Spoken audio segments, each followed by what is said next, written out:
2021. Bab 2, Subbab B, Perubahan Wujud Zat. Part 2, Menguap dan Mengembun. Ketika kalian memanaskan air dalam panci, maka lama-kelamaan akan muncul gelembung-gelembung pada air. Saat muncul gelembung di mana air naik ke permukaan, lalu dilepaskan ke udara berupa uap air, itu disebut sebagai peristiwa mendidih. Adapun saat air yang merupakan zat cair berubah menjadi uap air yang merupakan gas, disebut sebagai proses menguap. Proses menguap dapat terjadi di bawah titik didih zat cair. Kalian bisa menyimak pengertian titik didih pada bagian berikutnya. Contohnya, pakaian kita yang basah setelah dicuci. Airnya menguap saat dijemur, sehingga bisa kering. Menguap terjadi pada permukaan zat cair, sedangkan mendidih terjadi pada semua bagian zat cair. Mari kita belajar berdiskusi dengan teman atau orang tua dan kakak kalian di rumah. Apa yang terjadi pada partikel-partikel zat cair ketika dipanaskan, sehingga dapat berubah menjadi gas? Lalu, mengapa ya gas dapat mengembun? Dan apa yang terjadi pada pergerakan partikel saat gas mengembun? Selamat berdiskusi ya! Nah, teman-teman, ternyata kebalikan dari proses menguap disebut mengembun atau kondensasi.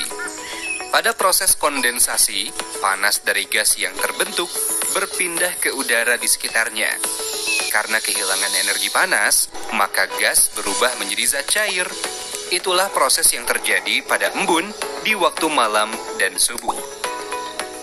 Carilah beberapa contoh kondensasi yang terjadi pada kehidupan kalian setiap harinya. Kalian bisa bertanya pada orang yang lebih dewasa tentang hal ini. Namun, kalian perlu menemukan alasan terjadinya kondensasi juga. Perubahan wujud zat yang ketiga, menyublim dan mengkristal. Perubahan dari padatan yang dipanaskan sampai menjadi gas tanpa melalui tahapan menjadi cairan disebut menyublim. Peristiwa sublimasi es kering atau dry ice sering dimanfaatkan untuk menyebabkan efek asap atau kabut saat konser musik, pertunjukan, dan pagelaran seni, bahkan acara pernikahan. Contoh lainnya adalah kapur barus yang digunakan untuk pengharum kamar mandi atau lemari.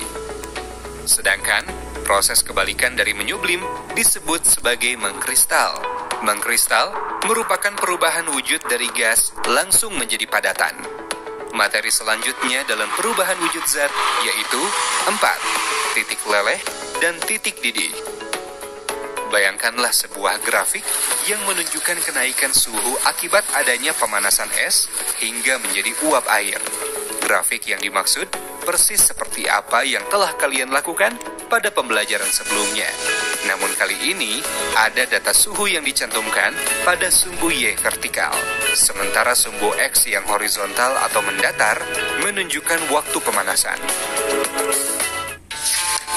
Pada grafik tersebut dijelaskan bahwa 1. Suhu awal sebelum percobaan adalah minus 20 derajat Celcius. Saat itu, isi dalam gelas semuanya berupa es batu. 2. Dengan adanya pemanasan atau energi, maka suhu di dalam gelas naik sampai pada 0 derajat Celcius, di mana suhu tidak mengalami perubahan selama proses meleleh. Mengapa hal ini bisa terjadi, padahal gelas ini tetap dipanaskan? Ingatlah bahwa meleleh adalah proses perubahan dari zat padat menjadi zat cair yang membutuhkan energi. Energi berupa panas digunakan untuk membuat partikel-partikel dalam es bergerak lebih cepat. Panas juga diperlukan untuk melepaskan ikatan yang sangat kuat antara partikel-partikel dalam es, sehingga memungkinkan adanya ruang antara partikel-partikel air.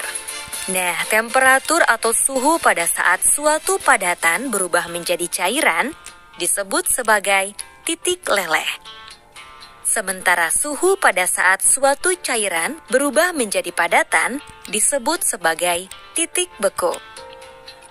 Titik leleh dan titik beku suatu zat adalah sama. Jadi, titik leleh dan titik beku air adalah 0 derajat Celcius.